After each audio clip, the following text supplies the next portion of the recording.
দুনিয়াতে কেউ আপন হয় না। যে বউ আপন 2 ঘন্টা আপন থাকেতে 4 ঘন্টা ঝগড়া করে, আসে না নেই?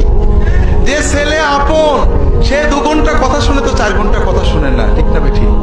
যে ভাই আপন সে ভাই 2 ঘন্টা আপন আর 2 ঘন্টা পর। যে বাবা আপন, যে সবচেয়ে আপন মা আপন, সেও দেখা যাচ্ছে আরেক ভাইয়ের কথা শুনে পর হয়ে যায়, হয় না? হয় না হাজেরি? দুনিয়াতে কেউ 16 আনা আপন হয় না। আমাদের এই জীবনটা পরকে আপন করার, মানুষকে খুশি করার জন্য একটা সংগ্রাম। ছোটবেলায় বাবা মাকে খুশি করার চেষ্টা করেছি, পারিনি, কত মারছে, ঠিক না বেঠি? বড় হয়ে বান্ধবীদের বন্ধুদের খুশি করার চেষ্টা করছি, থাকেনি, ঠিক না বেঠি? বিয়ে করে বউকে স্বামীকে খুশি করার চেষ্টা করেছি, 16 আনা কখনোই হয়নি, ঠিক না বেঠি? কর্মক্ষেত্রে, জীবনে, সব জায়গায় আমরা 12 আনা ব্যর্থ, যদি 4 আনা সফল হইও, ঠিক না বেঠি? একজনই আছে